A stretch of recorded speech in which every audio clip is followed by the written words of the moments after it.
most watched news channel in Europe.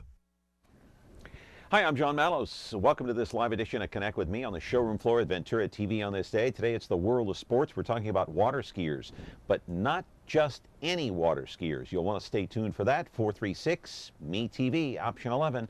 We're back in a moment.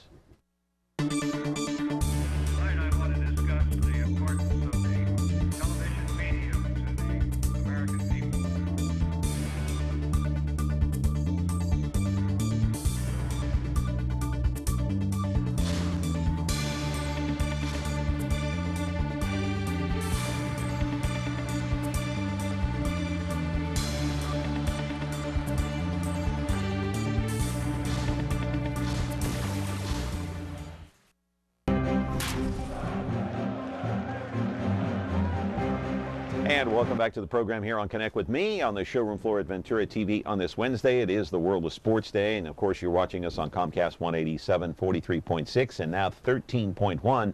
And hey, my friends, you can also watch the replay today between 2 and 3 o'clock in the afternoon on 13.6 YouTube. And if you want to, you can check it out at 8 o'clock tonight on 13.5, that's Biz TV, unless, of course, you're watching the Major League Baseball playoffs. Then, well, you can tape us, watch the game, and then go back and watch us on tape. Anyway, you can use your DVR however you want, my friends. But today's topic is the world of sports. We're talking about water skiing, but not just any water skiing.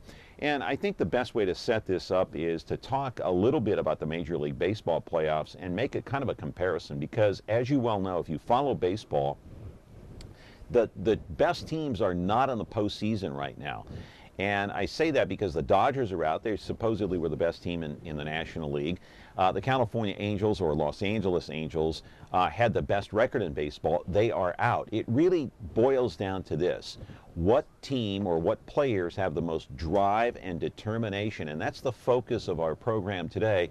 What water skiers have the drive and determination? I want to take you to the videotape, show you exactly what I'm talking about. Imagine if you were missing a leg. Imagine if you were missing an arm or a foot, or maybe your vision might be impaired slightly or to a larger degree. Would you have the drive and determination as these same athletes who water ski do? Good question.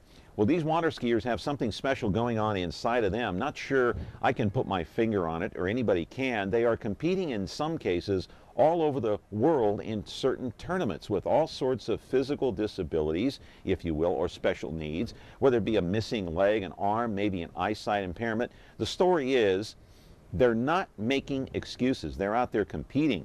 In fact, the Water Skiers with Disabilities Association sponsors tournaments around the world every other year. They have since 1987 with 3 main events: the slalom, the jumping event, and events for those who have vision problems. Live in our studio right now to talk about all of this is Tammy Allard, who has only one arm, or one hand, and has won the U.S. National Championships in tricks, slalom, at least 9 times. At least that's what she tells me. And Kent Sandhagen, a coach who teaches disabled water skiers how to maneuver on the water and how to water ski. It's an interesting topic today. 436 Me TV option 11. You're welcome to call in, offer up a comment, maybe have a question. We're back with your phone calls and our program right here on Connect with Me on this Wednesday morning, the world of sports, in just a moment. Tune in to Heartland for the best in true country music. Relive vintage specials, one-of-a-kind concerts, and country music's earliest videos. Heartland is the heart of country, the only place where you can find country music, country stars, and country lifestyles 24/7. Heartland, the heart of country. Now on channel 13.2.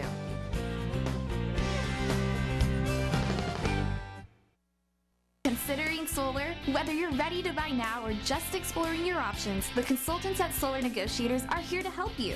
A call to Solar Negotiators is like calling 5 solar companies at once. You see, when local established solar contractors have gaps in their schedule, they call Solar Negotiators to fill them. Right now, get 5 years of panel cleaning and maintenance or $1,000 off your new solar panels. So stop wasting your time searching and call Solar Negotiators, because when contractors compete for your business, you win. We're back here on Connect with Me on this Wednesday morning. It's the world of sports. So Tammy is here, Kent is here. Hey, welcome to the program. I'm glad you're here. So the analogy, I think, in the monologue, did I kind of sum it up a little bit? It's not the best. The best don't always win. It's the person that has drive and determination, and apparently you weren't going to let a little setback hold you back. No. Am I right? Go ahead and pick it up. Yep. It's determination. It's a challenge for me anyway. I mean, when my accident happened, I wanted to be just like everybody else, but I wanted to be a little bit better. And so I just take everything that I do, especially water skiing, because you can do your best, but then you either shorten the rope and go faster, and you just have to keep progressing that way. And so it's a challenge, but I love it. Right. So let's tell the story at home to the viewers, your story, that is. So when you were 12 years old, you had an accident. What kind of an accident was it? It was a lawnmower accident. So what happened? My brother and I were mowing the lawn, and it was a driving lawnmower, and it was my turn to drive. It was a power mower? Yeah, it was a sitting mower driving. Okay. And so it was my turn, and he didn't want it to be my turn, and so I put my foot on the front of the lawnmower, and he kept going, and so when I fell, it cut my Oh, it cut it cut off your. Actually, it just cut off the 4 fingers, and then it just kept going all the way up my arm. So you had to cut your arm to about right. Let's take that other shot to about right here. Yeah. And so you were 12 years old. Mm-hmm. And so what happened next? I was just like a kid, like everybody else, and then after the surgery, I went to Shriners Hospital in St. Louis, and they fitted me with a prosthetic.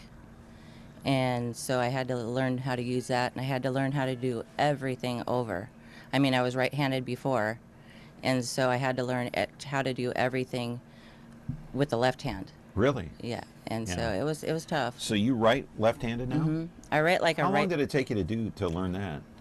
Well, when I first started to write in the hospital, one of the people from my church because I used to draw, he brought this poster of cartoon characters, and so I just started drawing those. Yeah. And so it was maybe a month or so, but my hand would get really tired. Have you, Kent, now let me ask you something. You teach water skiing, right? Correct, yes. You and your wife? Yes. Both? Yes. Okay. What did you see in Tammy right off the bat? Mostly desire. You know, she'd called me for a couple years and was talking about couldn't get up on a single ski, so I said, come out and ski with us. And after we got home from the 99 World Championships in England, I called her up and asked her if she got up on a ski and on a single, and she said no. So there's a sling that we use for the arm amps. And I said, well, come out and try this. So we got her right up. Now, I think that was like in October. Yeah, the question that I have is, you know, after an accident like that, I mean, losing your, and especially if you're right-handed, you lose your hand, you lose part of your forearm. Why in the world would you want to water ski? Just to prove you could? Why wouldn't you? I mean, life Why doesn't would just you? stop. I mean, life doesn't just stop, and so it's just, if you like to water ski, you know, you don't want to stop just because. Were you an avid water skier before? No, because I couldn't. I mean, I would ride doubles and try to hold on with just my arm. Prior to the accident, were you water skiing? Just a little. It wasn't something big. It wasn't a passion of yours. But why did it suddenly become a passion after the accident?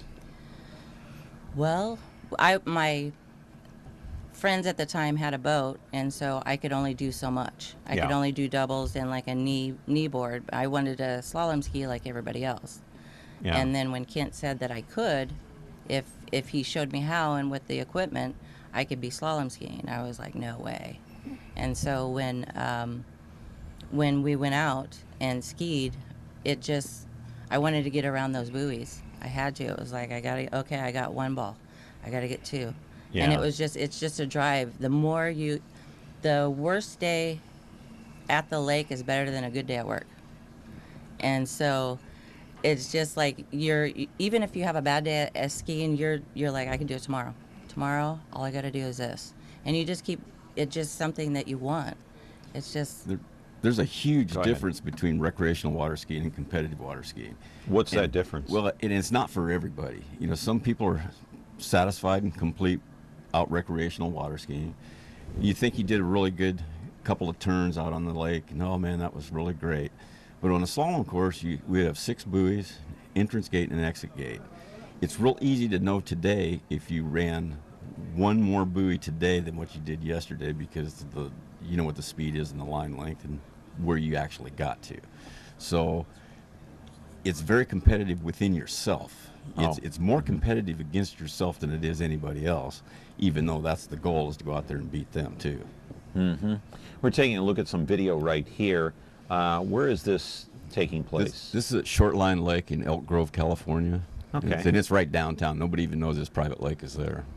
Yeah, this is almost built for water skiing, basically. Yeah. Strictly exactly. for water skiing. Yeah. There's probably 160 of these private man-made ski lakes in California right now. Mm-hmm. And if you don't have access to a private water ski lake or one in your backyard, you can't possibly be competitive. Now, this lake is how long? This one here is 2,400 feet long and approximately 275 feet wide and 6.5 feet deep in the deepest part. 6.5 feet deep. Yes. Now, how many buoys during a competition in this lake?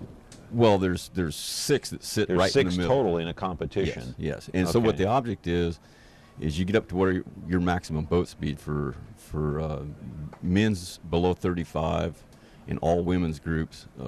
Men are 36 miles an hour and then, until you get up above 35 years old. And then that group on up to 70 plus, and women are at 34 miles an hour. So once you run the slalom course at 34 miles an hour on a 60-foot ski rope, you stop the boat, you shorten the rope to the next line cut, which is 22 off, 53 foot, and you go back through again. So if you make all 6 buoys, you stop the boat, shorten it to 28 off, and then you keep going to where the world's record is actually 5.5 feet short of making it out to the turnball on a 90-degree angle from the boat. I see. All right, we got to take a break, but we're going to come back. We are talking with Tammy Allard. She is a water skier, and a coach, Kent Sandhagen, and we're going to be back, and hopefully your phone calls, 436-MeTV, option 11, if you have any questions here on Connect with Me in a moment. When you like Ventura TV Appliance on Facebook, it's nice. But when you love the Samsung big screen we deliver, it's even better. Our website is cool, and it's a good place to start. But you really should touch the merchandise before you buy. Time for that upgrade to an HD 3D web-enabled Samsung TV. Get the best selection, price, and service in town without waiting. Come in to Ventura TV Appliance and touch the merchandise today. Back here on Connect with Me, talking about water skiing and those who have special needs. And do you like it that there is a national association called Disabled Water Skiers Association, or whatever it's called here? I got the official name, but shouldn't it be special needs, since we're trying to be politically correct in this day and age? No. Well, that for me, politically correct ought to be tossed out the window and everything. Yeah. But they are disabled in some respects, but the water's a great equalizer. You know, once once you're in the water with the water ski vest on, whether you're able-bodied or disabled, man, you're free to go wherever you want to go in the water. With the water skiing, you can compete at whatever level you want. There's a one-legged guy from Argentina. They called him Lovely Leo because he was a good-looking dude. And he skis with one leg, and he could outrun probably 75% of the able-bodied competitive water skiers in the United States on flat-out head-to-head, beat them in what his abilities were. So your limits are what you put on yourself. Mm-hmm. And we also have to ski the same rules as able-bodied. We don't get to have the rules special needs because of our disability. We have to go by the able-bodied rules. So that's what he means by equalizer.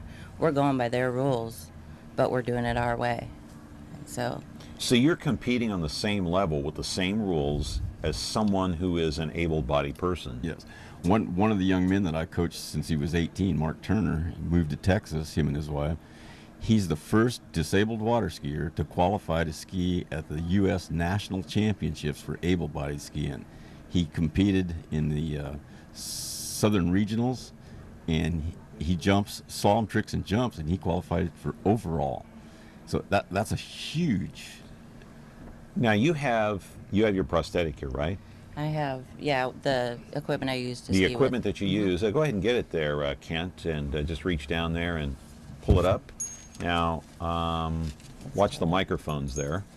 Now, how do you use this? Show us, Tammy. This is, it's actually called the Delgar sling that the British came up with. It's kind of like a figure 9. Okay. And so what I would do is, let me do it here. I would just, I'll put it on. You put it around your shoulder. Okay. And then I have my life jacket on. Right. So I put this through the hole of the the life jacket. And so this is going to be like my hand. And so what I do is I pull here. Oh, okay. And so in a tournament with a disability, I can't touch, while I'm in the course, I cannot touch my arm to any part of this apparatus here. Because why? Because say someone with the amputation up to their shoulder, they don't have the same, they're not able to touch it, so we have to all be equal. It's like an equalizer. But what we do is, can I stretch this out? When I'm skiing, the pull of the boat holds it out straight. We had to take a regular handle and move the pull of it to the center. And so with this in there, Why? and so that it balances the whole thing. Okay. And so I'm holding on this way.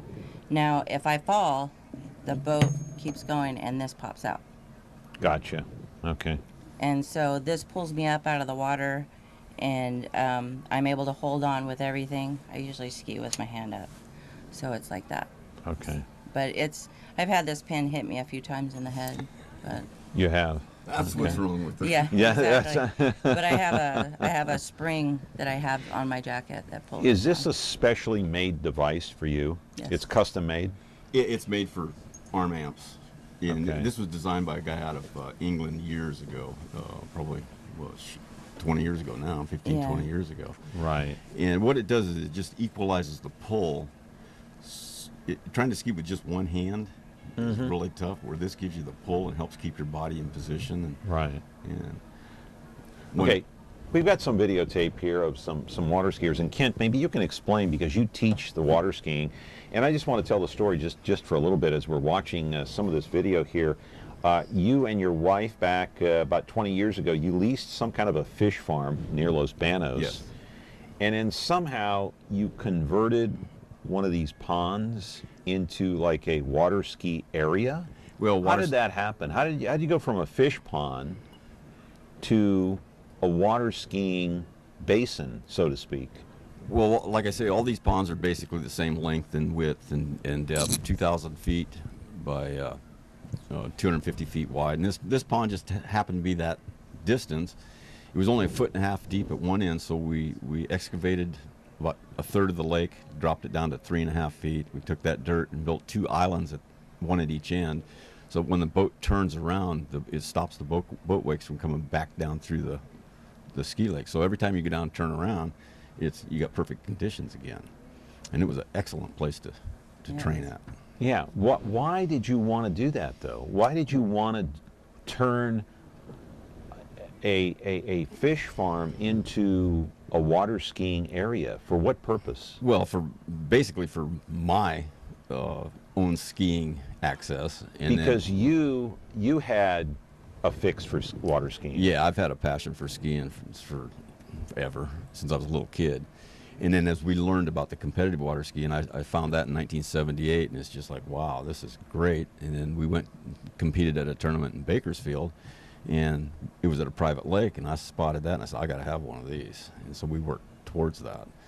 And we found the one in Los Banos and was able to lease it and provide insurance for the property owner, and we were off and running. Yeah, and that was it. We got to take another break here, but we're going to come back and talk more about this with Tammy Allard and Kent Sandhagen about water skiers and some of their handicaps and some of their disabilities, whether it be an arm, a leg missing, whatever the case may be. They have a lot of determination to get in that water and do what they do. Back in a moment with your phone calls, hopefully 436 Me TV option 11. We do have a phone line open. It's Sully and Russ on the Big Biz Show. It's your biz. And maybe they'll start listening to Baldwin Now, McCullough. before you make any money moves, check in with the Brain Trust. And you are starting your week off right.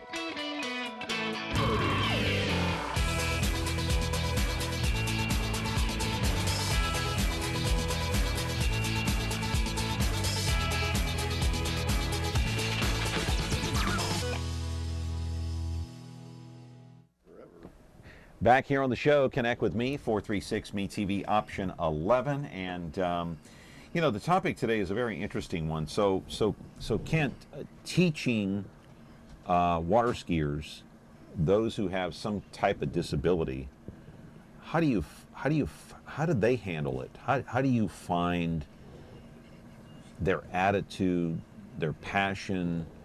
Do some just get discouraged?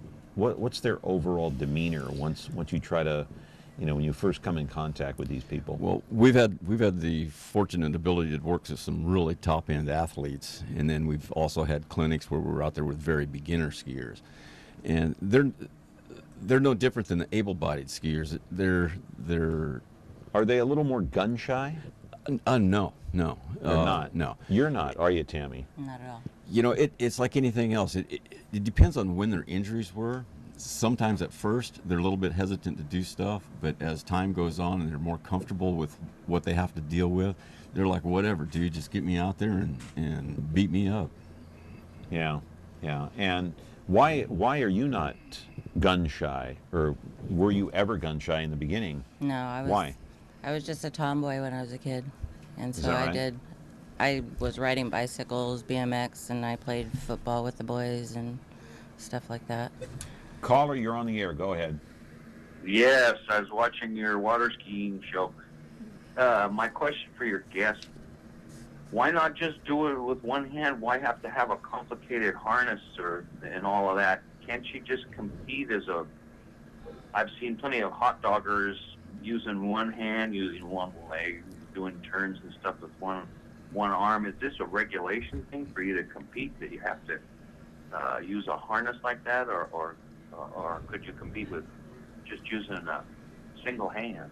You can compete with just using the single hand. In fact, one of the tricks that Tammy does is called the rodeo, where she does a 360 on the water in both directions, and she throws it up in a surface trick like that. Normally, I would pass the handle behind my back and continue on. Well, Tammy has to whip this rope up around her head, and it's pretty fun to watch. I'm just worried about it getting around her neck. Why do you? That's a good question. Why do you need that harness, or why do you want it? There's a difference between when you're using a trick ski or a wakeboard, the amount of water that's forcing you down is less than a slalom ski. And when you're getting up on a slalom ski, it's double your body weight. My muscle is pretty big, but I still can't pull double my weight up, and I wouldn't be able to hold on. If I could get up with just one hand, I wouldn't be able to. So how does the harness help you do that? It pulls your body because it's wrapped around and it comes out this way, and I'm so hanging you wouldn't on. be able to pull your body forward, in other words, without that harness. Yeah, I don't think there's very many people. So when you're water skiing, you want to be able to pull up like that, and with this harness that's around your body, you're able to pull up, is what you're saying. Okay, and you don't have the strength to do it on your own with your left arm. No, or your hand. I don't know of anybody that gets up with just one, unless it's a wakeboard. But you have much more surface hitting the water. You know, that's going to be on top of the water. Right. And so with the little slalom ski, you're not going to be able to, with all the water rushing against you, you're not going to be able to pull yourself up. Yeah. When you're water skiing with two hands, right? Correct. Do you have the strength to pull up if you need to? Not with one hand. There's no two. way. There's with no way. two. Oh, sure. With two hands, you can get up out of the water real easy. In slalom skiing at 34 miles an hour on a 60-foot ski rope, a 200-pound skier anybody pulls 2.8 times your body weight. That's like 560 pounds of pull that 200-pound skier is pulling So across the you wake. have to pull double your body weight, basically. Yeah, 2.8 times. Now, as that rope gets shorter, that G-force goes up, and into the 41 off and 39.5 feet off the ski line. That same 200-pound skier is pulling around 1,100 pounds of pull crossing the wake. It's just for a blip, a second while you're crossing the wake, but you do that 6 times in 16 seconds. That's why it's tough to do. Yeah, it's very physical. Yeah. But, okay, so explain to me how somebody with one arm, not one arm, but explain to me how somebody with one leg or somebody with impaired vision is able to water ski. I mean, that's pretty amazing, especially the vision part. I mean, I could see, okay, if you've got one leg, but how do you maneuver through 6 buoys, let's say, if you can't see? Well, with the sighted people, we have, it's called a bat blaster, and the different line lengths and boat speeds, you have to get further up on the boat to get out to the buoy as you increase the speed or shorten the line. So this bat blaster will beep when they are at the point where the buoy would be for the sighted skier. So they're not actually running the slalom course, but they're running the angles, the same angles that the skier would. So when they hear that beep go off, they know they actually would have gotten around the buoy. Yeah. Well, actually, do they know which way they're supposed to turn? Yes. How do they know that? We always start. If they can't see, how do they know that? Okay, number 1 buoy is always on the right side of the boat. So you swing out to the left side, it beeps to tell you where the entrance gates are. So now's the time to cut. I worked with one of our blind skiers in England, and she hadn't had a chance to work with the bat blaster. So she was turning when she heard the beep, and I convinced her, no, you got to turn and finish your turn when that beep goes off, just like a slalom sighted skier would do. And we worked on that for 1 week. She had a tie at the World Championships, had a runoff, and won it. Whereas if she would have been starting her turn when she heard that beep, she'd have been gone early. So she was competing against able-bodied? No. She was competing against other disabled, other sighted, in impaired vision water skiers. Yes. At a disabled tournament, in a able-bodied tournament, they would go out there and compete against everybody else. Right. So this bat blaster, how does this thing work? I'm a little confused by that. Yeah. Well, so is everybody else. What is it? Well, is it a device on the boat? Yes, it attaches to the tow bar on the boat, and the rope goes through it, and it turns, much like a video camera that's following the skier. What does it go? It goes off like a beeper? Yes. Like one of the old beepers? It's a real high, shrill beep to let them know that they're far enough out to the side of the boat to have gone around the buoy had there been buoys. So is the guy driving the boat, is he the guy that sets that thing off? No, the tool sets itself off. It's pre-programmed for different boat speeds and different line lengths, which are all predetermined. You start off with a 75-foot rope, then you got 15 off, 22 off, 28, 32, 35, 38, 39.5, 41, and then 43 for the pros. So they're all predetermined no matter where you go ski at. The buoys are in the exact same spot in the water, and the rope length will be the same every time. That's interesting. What about somebody with one leg? They can ski with or without a prosthetic, and the world record holder skis without. Yeah. Now, you've been to the games how many times? I believe it's 9. 9 times, and you've won all 9 times? I've won 9 regionals and 9 nationals. In what tell me the events, the competition. I do slalom and trick skiing.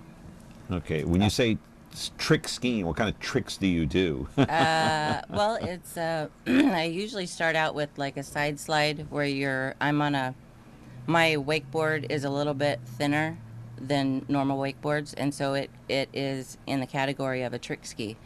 And so when I'm getting up, a side slide would be going this way and then the reverse. Then I would go a 180 and then a reverse 180. Then I go over the wake and do a 180 and a 180. Yeah. And then my trick is the rodeo, which I was taught by another person that only has one hand. And so I've been doing the rodeo several times, and I have never been able to land a reverse because I kept hitting an edge, and so I'd always faceplant. And so I've been trying it, and I landed a couple. Well, in nationals in 2012 at Elk Grove, where that video was shown. Awesome place. I had tried it. When I had went around the island, I was coming back and I thought, well, if I spin the opposite direction that I had been going, I shouldn't catch an edge. And so when I went into the gates, I did my regular 360, and then I did a reverse and I landed it. And I was so excited that I forgot to do my other tricks. Interesting. All right, talking with Tammy Allard and Kent Sandhagen, and we're talking about the disabled water skiers and their competition and some of the events they compete in, and some of the drive and determination that these athletes have. We're back with our phone calls and our program. 436-ME-TV option 11. There is a phone line open. Back in a moment. Retro TV, your home for classic television. The greatest shows in history are here for you to enjoy. Join Cosby and Culp as secret agent men in I Spy. Ride along the Ponderosa with the Cartwrights in Bonanza. Hit the beat with Joe Friday in Dragnet. And that's not all. Retro TV offers endless fun and excitement for the whole family to enjoy. Retro TV, the best in classic television. You can find Retro TV on over-the-air channel 13.4.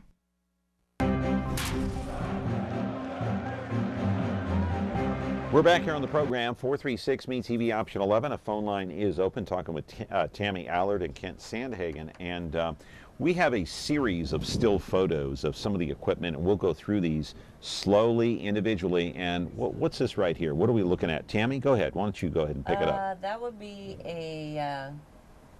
it's the sit ski for someone who's unable to use their legs. Okay. Or, you know. In other words, a one-legged skier? No, paraplegic, basically. Okay, paraplegic skier. Mm-hmm. Okay. What about here? These are... He's better at that part. Yeah, paraplegic slalom ski. The red one is a slalom ski. The yellow ski is a starter ski. Notice the block and the slit in the front of the ski. We hook the rope into that little block. There's a knot. It slips in there, and then the line goes between that slit, and then you've got a person in the water to steady the ski, so that all the pull is on the ski, and this person in the water can steady it. Let's go back to it, please. Stay on that until we get done talking about it. This little gal here, she's... Yeah, I want. We're not done. Don't change it until we get done talking about the boards here. Go ahead. So Ken. with the yellow ski, that basically allows all the pull from the rope to be transferred to the ski, so the skier doesn't have to hold it in their hand. We have a lot of quadriplegics that can't use their fingers and their hands. What I was going to ask you is, you said that yellow one is a starter board. Correct. That yellow board is wider than the other one, is it not? Yes. And for what purpose? Well, it gives more surface to the ski, so it's easier to get it up on plane. Okay. And the red ski on the left there, that's more for a advanced competitive skier, because it's narrower and it it's turns more sleek, sharper. Yes. And it turns sharper. Yes. It's like almost like a water ski that's thinner. Correct. I mean, not a water ski, a snow ski. Yeah. Go ahead. It's a lot more maneuverable. It's for higher end, faster speeds and stuff, where the yellow ski is for slower speeds. You don't have to, with it being wider like that, you don't have to go as fast to keep it on a plane. Okay. So that's why the yellow board is wider. Right. Okay. Now this is a picture of the cages that the paraplegics and quadriplegics sit in. They're padding on them so that it makes it tighter when they slip down into it. There's no seat belts or anything on them. It's just because of the pressure on the pads. That's what keeps their hips down into the seat better. So they just actually sit on that, and so they sit on that, and they're I mean, what makes them go? They're sitting on that, and they're gliding against the water. Do they have a ski under that? Yes. That yellow ski, the red ski, that's what that cage mounts. That's what they have. Okay, that cage mounts to that to either ski, right? Correct. Okay. Correct. All right. And they're all set up the same bolt pattern, so you can switch one to the other real easy. Okay. Okay, so now here, this is a beginner skier getting ready to go, and you can see that we've got someone sitting behind them to steady the ski. When they first get in the water, it's really difficult to keep that ski under them and not tip over and fall out. It doesn't take very long, and they figure it out. It's just like anybody else. Able-bodied water skiers, for the first time, they have trouble keeping their balance and floating that ski in front of them. So it just takes a little rope time. All right, next.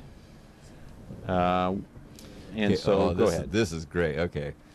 The guy in the middle, Royce Andes, he's a quadriplegic. The only thing he can move is his head. He drives that wheelchair. It's called a huff and puff. He blows or sucks on it to get it to go and turn and all that. Okay. He was a world-class, able-bodied barefoot water skier, and he was doing what we call a tumble turn, where you're skiing barefoot, you drop down onto your butt, you spin around on your back and stand back up and continue on. Well, he was at a public lake, and he hit a pile of rocks and broke his neck.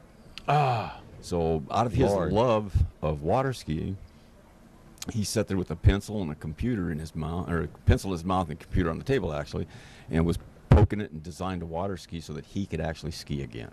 Wow. So that's where that block on the front of the ski was, came from, and the design of the ski. And his goal was to be able to cross the wake, and the only thing he can move is just his head, so he couldn't quite get enough weight transfer to an edge to get up over the ski. What an amazing story. Caller, go ahead. You're on the air. Man, I've had my chimes rung a couple of times water skiing. My question for your guest, has she taken a bad spill? Has she had a bad experience? That's the question. The water speed. And then my other question was, you said that the competition or the tournament is held in England. I got to tell you, Americans must have the upper hand in the competition, sort of an unfair advantage. Is that true? I bet the Americans dominate the sport. Is that true? Two questions for you. Thank you. I was the queen of the fall because I've done every fall. I've face planted. I've skidded across the water. I've gone in over in. I've yard sailed, where when you hit the water, everything comes off. And so, I mean, some of them can ring your bell, and some you have to get into the boat after you've crashed. And some of them you just shake off, and you're like, well, that's going to leave a mark. But, you just keep going. Have you been discouraged at all by some of those falls? No. Not at all? No. Why? Unless I can't move, it's the nature of the beast. Yeah. Are you worried that you may end up in a wheelchair like, what's his name? No, Royce. Royce, yeah. No, I don't think about it like that. I mean, I just am going. I would hope that wouldn't happen. It would put me in a different category, but... Yeah. But we still have a class to ski there. You would still want to go water skiing even if there's something like that, terrible like that would happen. God forbid, but yes. We have a class for everybody. Yeah. And she's taken some really bell ringers off the ski jump that I talked her into doing, and she's not interested in that anymore. To answer that gentleman's call about the U.S. team having a upper hand on that, no. I think a couple of years ago. Who's got the upper hand at this point? It for a long time it's been Australia, England, and the United States, 1, 2, 3, and rotating every year that they have the Worlds, and it changes. All right, the World Championship started as we're looking at this beautiful lake there in Elk Grove, which is just outside of Sacramento, by the way, in case you don't know. But the World Championship started in 1987, right? Correct. And they're held every other year in a different location. Yes. It could be in Australia, it could be in France, it could be wherever, well, England. It usually goes Europe one year, U.S. the next time, and then Australia the Why third is year. it every other year? It's kind of the same as the Paralympics. Paralympics run every other year. Okay. But one year it'll be here? Yes. Where is it usually held in the U.S.? Florida, I think, is where it's always been. And next year, 2015, it will be in Elk Grove, California, which is just will be. Yes, sir. What month? August. August of 2015 in Elk Grove. Yes. So how many countries will be competing at that time? That changes. When we went to England, I think there were 17 countries with about 120 competitors from all the countries. And U.S., England, and Australia were the biggest teams. Argentina had one guy, that was Leo. Some of the other countries have 2 or 3, but U.S. and England and Australia have been the most powerful. U.S., England, and Australia. What other countries are involved? Oh, Italy, France, Spain, Ireland, and there's a Scandinavian country, and I can't think of which. They had a couple guys from there. But it's from all over the place, and weather-wise, I think United States has probably some of the best weather to train in. Yeah. And at least here you can go find it. All right, talking with Tammy Allard and Kent Sandhagen, talking about water skiing. 436-ME-TV option 11. We're back in a moment. Considering solar? Whether you're ready to buy now or just exploring your options, the consultants at Solar Negotiators are here to help you. A call to Solar Negotiators is like calling 5 solar companies at once. You see, when local established solar contractors have gaps in their schedule, they call Solar Negotiators to fill them. Right now, get 5 years of panel cleaning and maintenance or $1,000 off your new solar panels. So stop wasting your time searching and call Solar Negotiators, because when contractors compete for your business, you win.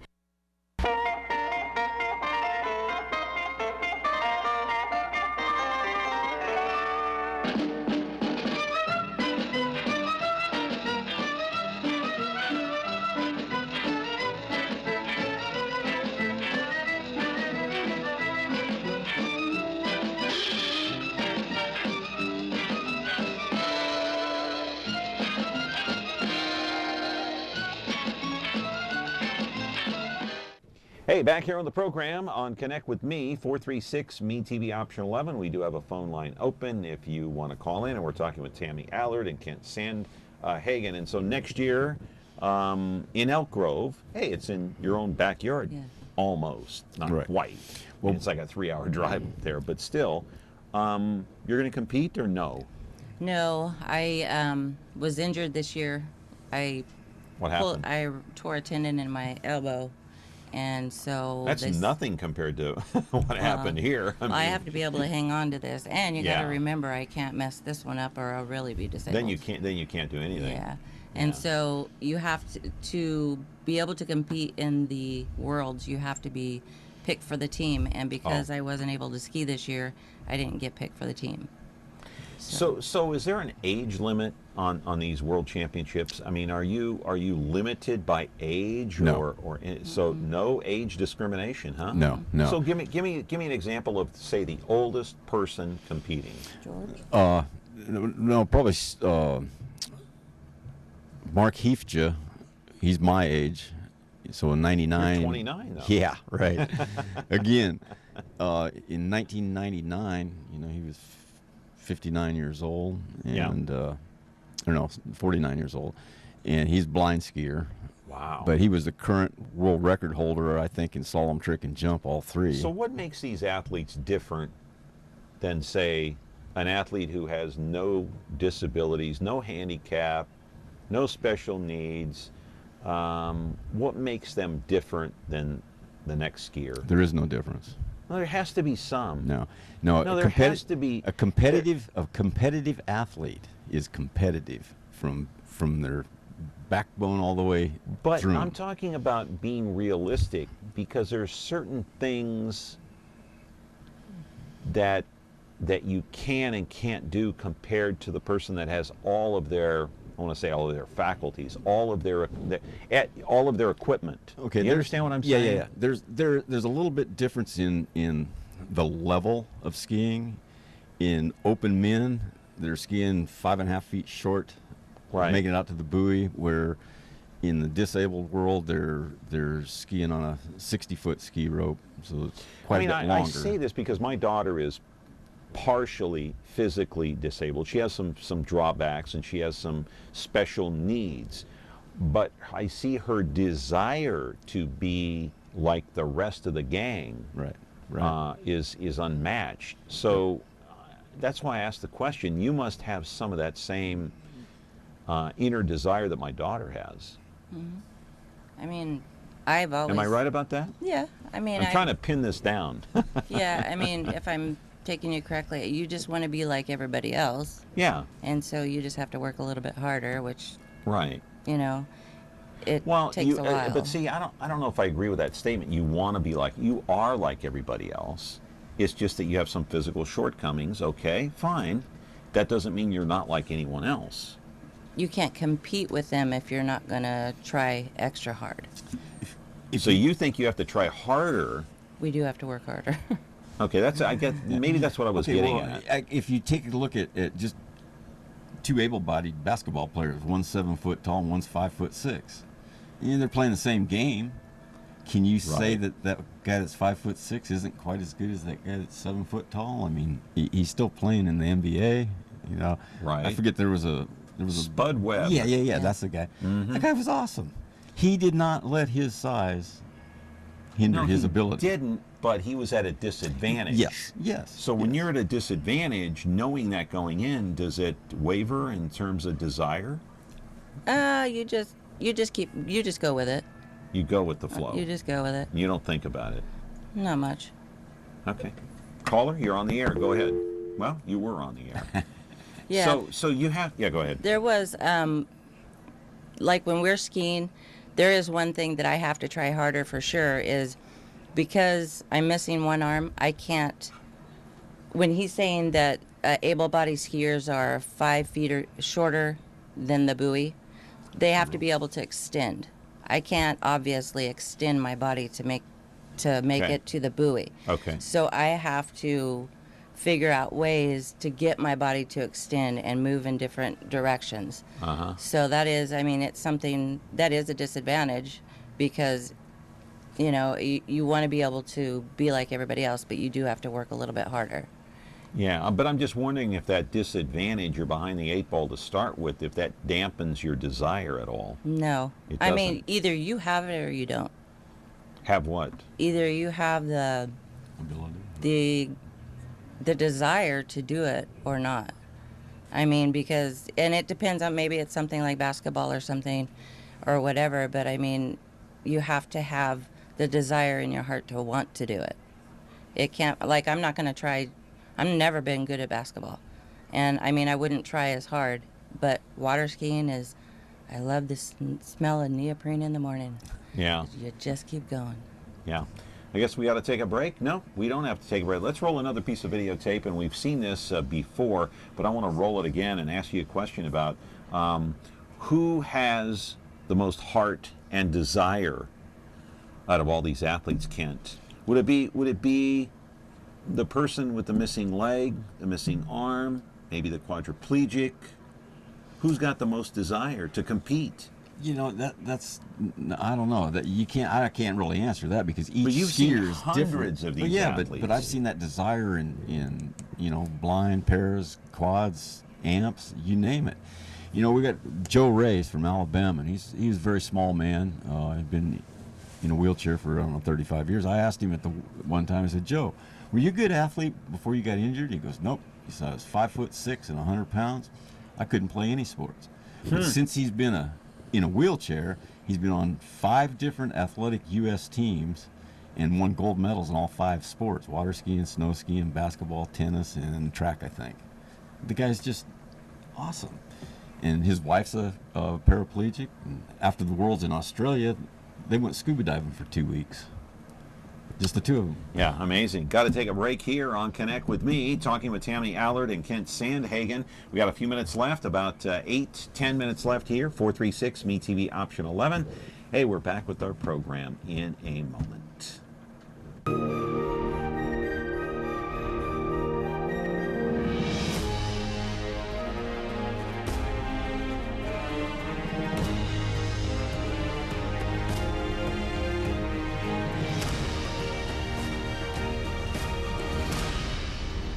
You can find movies on over-the-air channel 13.3.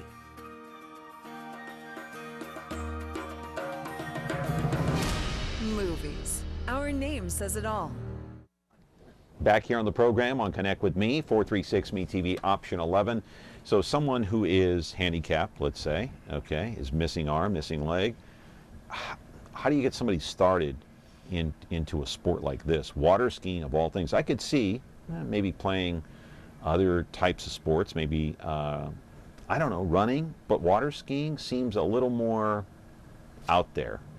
There's quite a little more challenging, let's say. No, I don't really think it's more challenging. There's quite a few different disabled groups in California that can hook you up for different types of clinics for all different athletic sports. There's, you know, at the Western Regional Championships up at Elk Grove at Short Line Lake in August every year, we do a clinic first for first-timers, so that's a real plus there. So there's no pressure. No, there's no pressure. None.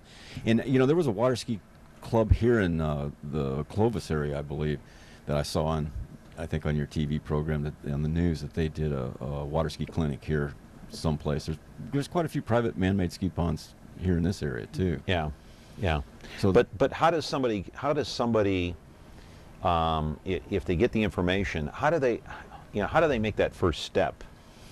Well, once you get the information, then that's the first step. Is now you know where to go. Okay. Okay. Just grab your swimsuit and a smile and come out. And just show up. Just show up. Well, you call that group and say, okay, when is your clinic? You find out that information, and then you just show up. And you're going to love the people that's involved. Now, I know you're from Los Banos. Do you have a number over there they can call with information? You can call my cell phone if I can. Okay. Area code 209-587-0572. You can email me. My name, Kent_Sandhagen, SANDHAGEN @yahoo.com. And if I don't have an answer for you, I will find somebody close for you to hook up with. All right. So what would you tell other people out there that have some handicaps? How do they make that jump, that leap, to start competing, or at least if they don't want to compete, go out and enjoy water skiing? Yeah, I was just thinking because social media is so big right now, I bet if they put something out there on there, somebody will answer them. But once you, like you said, once you get the number, just go out there and say, hey, I want to join. And the people that you meet there are so helpful, so fun, and just they want to see you succeed. I still get goosebumps when I see somebody that has been trying to do a trick or trying to get an extra ball in their slalom. I still get goosebumps, and I'm just jumping up and down just trying to see them. Well, what advice would you give people out there that maybe want to do it but are hesitant? Dude, get off it. Get out there. Yeah, life is what you make of it. You got to go for it. Life is not just sitting at home. Just enjoy it. You only get it once. What about you? Oh yeah, I mean it's just you just got to be active and get out there and go after it. I mean it's so safe, and especially at the beginner level because you're going really slow and you got all these people there to help you. In the world of able-bodied water skiing, somebody in your age group that you're competitive against, they don't even hardly talk to you at a ski tournament. At the disabled tournaments, why not? They don't want to give you an advantage. It's kind of sucks. Well, at the World Championships in England, one of our jumpers broke his ski. Well, you got 3 minutes for an equipment change, and a disabled person isn't going to happen in 3 minutes. So the English coach ran up, grabbed a ski with a cage on it, threw it out in the water, and says, "Here, go kick my boy's butt." Mm-hmm. What's the first thing you teach? Give me the first 5 things you teach for someone who's got a problem, who has some kind of a physical problem, maybe a missing arm or whatever. What are the first 5 things that you teach for someone who has never water skied but wants to try? Well, it's pretty much the same for able-bodied skiers as it is disabled skiers. We do some dry land techniques, and give them we let them sit down like they're sitting in the skis, and we pull them up into a standing position, or a sitting position, whatever, and just teach them where to hold their body when they're trying to get up. A lot of people try to pull on the rope. Well, the minute you pull on that rope, your ski's going to slide out from underneath you. So you just want to pretty much freeze into position, let the boat do all the work. And a driver is very important in getting a skier up. If you're giving them too much gas or not enough, it just doesn't work. You got to have it just right. And with the level of drivers and skiers and stuff that we have when we coach, that's not a problem. You're going to figure this stuff out. But you teach all this on dry land first, right? Yeah. Don't pull on the rope because the skis will come out from under you. Right. What else? Just balance, body position and balance. You don't want to lean too far to one side. If they're coming up on 2 skis, people have a tendency to put too much pressure on their strongest leg, and that doesn't work. That tips you over. If you want to turn left, which way do you tip your body? If you want to turn left, you push with your right foot. If you're push on 2 with skis, your right if foot. you're on 2 skis, and kind of lift up a little bit on the left. All right. And that's real good for jumping because you have to cross the wake and you want to hit the jump as fast as you can. All right, but steadfast, rule number 1 is don't pull on the rope. Yeah. And you hold your hands this way or that way? Usually one up, one down, depending on which foot's forward. Because why? It gives you better control of the rope. Okay.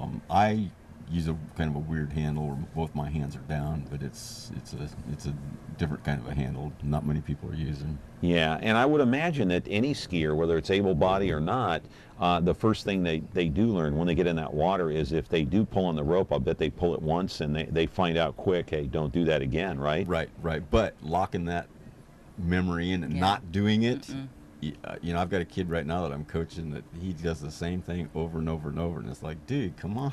Don't pull on the rope. That's problem number one for most skiers? Yeah. At the beginning, when you're starting out, and then there's all kinds of little problems. Because there's a natural tendency to just pull on it. Correct.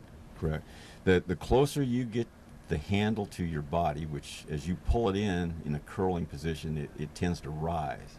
So now you're given the leverage to the boat. You want to keep that handle down at your hips as low as you can possibly get it with straight arms as you're crossing the wake. And for a lot of people, they want to really be able to turn and throw a big spray, but they don't want to cross the wake real fast. Well, you can't do that real hard turn unless you're flying across the wake. If you're afraid of the water, Tammy, how do you get over that? I'm still sometimes afraid of the wake because it's a hard crash. What advice do you give people on how to overcome that? That's a good question. I'm just like, you just got to go for it. Once you go for it, I mean, what's the worst that's going to happen? You're going to fall. You fall all the time. If there's a couple different techniques. I like what's called the West Coast technique, where you're looking in the boat as you're crossing the wake. That way you don't look at the boat or at the wake. You can't see it. What you can't see, you don't know when it's coming. So, and it gives you better body position. Some coaches like to look where you're going, which means you changes your body position and you see the wake, and people are hesitant then. And that's if you're hesitant with anything, then something bad is going to happen. What you're fearful of the most is going to happen. Right. So go ahead. You're going to back off if you think that you're going to crash. You're going to crash. If you have that in your mind, you're going to crash.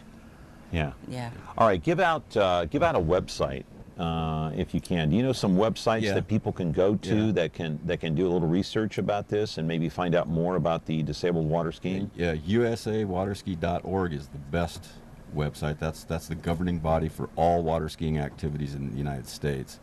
When you open up their web page, go on the top banner, go all the way to the right, and you'll see somebody in a sit ski and it says disabled, and click on that and it'll hook you up with just about everything you need to know. Mm-hmm.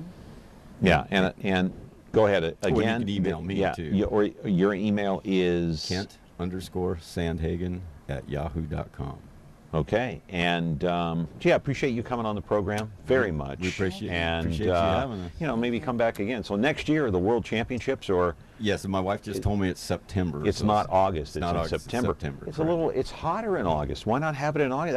How cold is that water, by the way? 80 like degrees. It is. It's only I'll bet not in September. It won't be. It's only 6.5 feet deep, so it warms up quick. Yeah, really? It'll cool down quick once the weather starts, calming down. But as you see right today, we're nothing worse than hitting cold water. Boy, that really wakes you up. Try Polar Day in January. Oh my goodness. Hey, Kent, good to see you. Thanks for coming here. Thank you for I appreciate it. Tammy, always good to see you. All right. Good luck to you. Tammy Allard and Kent Sandhagen here talking about the disabled water skiers. Back with another program on Connect with Me here tomorrow. And tomorrow on the set, we're going to actually have a belly dancer going from water skiing to belly dancing all in one day. Back with another show tomorrow. Have a great day.